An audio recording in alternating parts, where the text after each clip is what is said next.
പൊരുത്തക്കേട് സമ്പാദിച്ചാലോ ഈ ദുനിയാവും തന്നെ അനുഭവിക്കേണ്ടി വരും. തളിപ്പറമ്പ് എന്ന് പറയുന്ന ഒരു സ്ഥലമുണ്ട്, നിങ്ങൾക്ക് അറിയുമായിരിക്കും.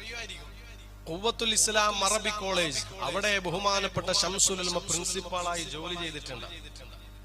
അങ്ങനെ ശംസുൽ ഉലമ ബസ്സിറങ്ങിയിട്ട് ആ കോളേജിലേക്ക് നടന്നു വരുമ്പോ ഒരു തലീക്കെട്ട് കെട്ടിയതിനു ശേഷം ഇതുപോലത്തെ ഒരു ഷാള് ഇങ്ങനെ തലപ്പാവിന്റെ മുകളിൽ ഇടും. എന്നിട്ട് ഇങ്ങനെ നടന്നു വരും, ഭൂമി നോക്കിയിട്ട് സാവധാനം നടന്നു വരും. അങ്ങനെ തലന്റെ മുകളിൽ ഇങ്ങനെ ഒരു തട്ടിടുന്നത് ആരാ? പെണ്ണുങ്ങന്മാരല്ലേ അല്ലേ? അമ്മായിമാര്. ഇവിടെ അമ്മായി എന്ന് പറയുന്നത് എനിക്കറിയില്ല. ഏതായിരുന്നാലും തട്ടിട്ടിട്ട് പെണ്ണുങ്ങന്മാരെ തട്ടിട്ടിട്ട് ഇങ്ങനെ വരും, അതുപോലെ തട്ടിട്ടിട്ട് വരും.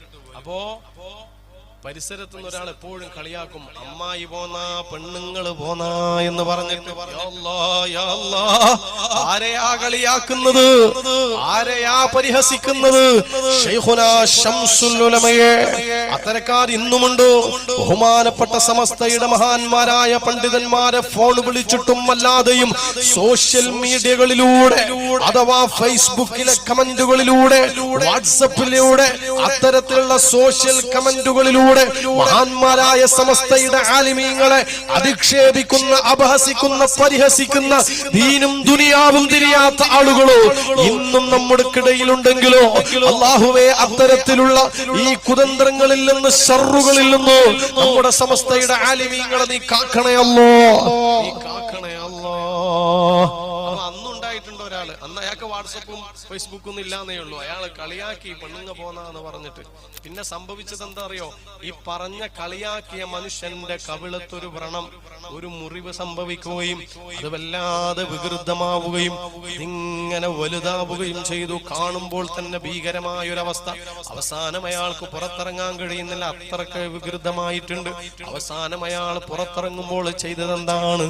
പെണ്ണുങ്ങൾ തട്ടമിടുന്നത് പോലെ തട്ടമിട്ട് മുഖം മറച്ചുകൊണ്ടാണ് അയാൾക്ക് പുറത്തിറങ്ങേണ്ടി വന്നതെങ്കിൽ എന്റെ പ്രിയപ്പെട്ടവർ ആലോചിക്കേണ്ടത് എന്താണ്?